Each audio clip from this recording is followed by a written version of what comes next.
രണ്ട് ദേശത്തു നിന്നും വന്ന രണ്ടുപേർ. ഒരാൾ കേരളത്തിൽ നിന്നും മറ്റേയാൾ തമിഴ്നാട്ടിൽ നിന്നും. പിന്നണി ഗായകരായും അഭിനേതാവായും കൃഷ്ണചന്ദ്രൻ തിളങ്ങിയപ്പോൾ വെള്ളിത്തിരയിൽ നായികയായും സ്വഭാവ നടിയായുമെല്ലാം വനിത മാറ്റു തെളിയിക്കുകയും ചെയ്തു. ഇക്കാലം അത്രയും പരസ്പരം താങ്ങും തണലുമായി ഇണങ്ങിയും പിണങ്ങിയും പ്രണയം നിറച്ചും ജീവിതം ആഘോഷിക്കുകയാണ് ഈ ദമ്പതിമാർ.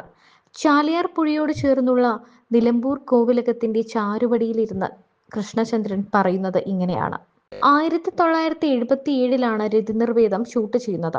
78 റിലീസാവുകയും ചെയ്തു. രതിനിർവേദത്തിന്റെ ഷൂട്ടിംഗ് തുടങ്ങുന്നതിന് 2 മാസം മുൻപേ തന്നെ എന്നെ മദ്രാസിലേക്ക് വിളിപ്പിച്ചു. അതിലെന്റെ അനിയനായി അഭിനയിക്കുന്ന മാസ്റ്റർ മനോഹർ മദ്രാസിൽ തന്നെയാണ്. ഞങ്ങളെ രണ്ടുപേരെയും കൂട്ടി ഭരതേട്ടനും മറ്റും പുറത്തിറങ്ങും. ആ സംഘത്തിൽ ക്യാമറാമാൻ രാമചന്ദ്ര ബാബുവും ഭരതേട്ടന്റെ അസോസിയേറ്റും പിന്നീട് സംവിധായകനുമായ അജയേട്ടനും സദാനന്ദൻ എന്ന അസോസിയേറ്റും ഉണ്ടാവും. എന്നാൽ മറ്റുള്ളവരെ കാണിക്കാൻ വേണ്ടി എന്തെങ്കിലും ചെയ്യുന്നതിൽ ഇവർക്ക് രണ്ടുപേർക്കും ഒരു താല്പര്യവുമില്ല.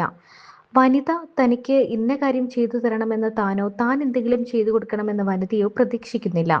പരസ്പരം സ്നേഹിച്ചും അതിൽ സന്തോഷിച്ചുമാണ് തങ്ങൾ ജീവിക്കുന്നത് എന്നിവർ പറയുന്നു. കല്യാണത്തിന് മുൻപ് തന്നെ അച്ഛൻ തന്നോട് പറഞ്ഞിരുന്നു, സിനിമയും ജീവിതവും കൂടി ഒരുമിച്ച് കൊണ്ടുപോകുന്നത് കുറച്ച് ബുദ്ധിമുട്ടായിരിക്കും. രണ്ടുപേരും ഒരേ ഫീൽഡല്ലേ. കല്യാണം കഴിഞ്ഞാൽ അഭിനയം നിർത്തുന്നതായിരിക്കും നല്ലതെന്ന്. അതുകൊണ്ട് കല്യാണം കഴിഞ്ഞാൽ സിനിമ നിർത്തുമെന്ന് താൻ ഉറപ്പിച്ചിരുന്നു. പിന്നെ തങ്ങൾ രണ്ടുപേരും കൂടി തീരുമാനിച്ച ജീവിതമാണിത്. അത് ധൈര്യപൂർവ്വം മുന്നോട്ട് കൊണ്ടുപോകണം. അങ്ങനെ പരസ്പരം സപ്പോർട്ടായതുകൊണ്ടായിരിക്കാം ഇപ്പോഴും സന്തോഷത്തോടെ ജീവിക്കുന്നതെന്നും പറയുന്നു.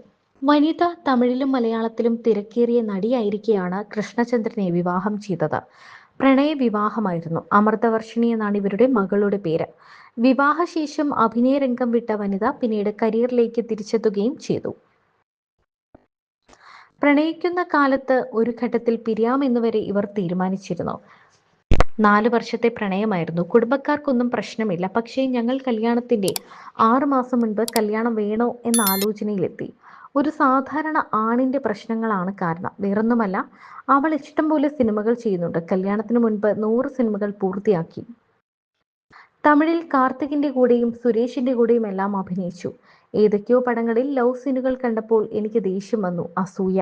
ഇപ്പോൾ ആലോചിക്കുമ്പോൾ ചിരി വരുന്നുണ്ട്. ഞങ്ങൾ സംസാരിക്കാതായി. അമ്മൂമ്മയുടെ സഹോദരിയുടെ വീട്ടിലാണ് ഞാൻ താമസിച്ചിരുന്നത്. ലാൻഡ് ലൈൻ ആണ്. 1 മാസമായി വനിതയുടെ ഫോൺ വന്നില്ല. ഞാനും അങ്ങോട്ട് വിളിക്കുന്നില്ല. അമ്മൂമ്മ ഇത് നോക്കുന്നുണ്ട്. വനിതയുടെ സഹോദരിയും ഇക്കാര്യം ശ്രദ്ധിച്ചു. അമ്മൂമ്മയും സഹോദരിയും കൂടി സംസാരിച്ചു. ഇവർ തമ്മിൽ എന്തോ പ്രശ്നമുണ്ടെന്ന് തോന്നുന്നു എന്ന് പറഞ്ഞു. രണ്ടാമത് ഞങ്ങളെ തമ്മിൽ സംസാരിപ്പിച്ചു. പ്രണയിച്ച് വിവാഹം ചെയ്യുന്നവർ തമ്മിൽ കല്യാണത്തിന് മുൻപ് നല്ല അടി ഉണ്ടാകുന്നത് നല്ലതാണ്. കാരണം കല്യാണത്തിന് ശേഷമുള്ള വഴക്ക് ഒഴിവാക്കാമെന്നും അദ്ദേഹം പറയുന്നു.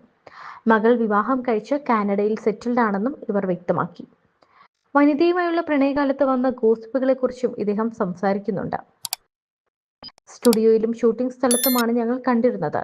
എനിക്ക് AVMലൊക്കെ പാട്ടുണ്ടാകും. വനിതയ്ക്കപ്പുറത്ത് ഷൂട്ടുണ്ടാകും.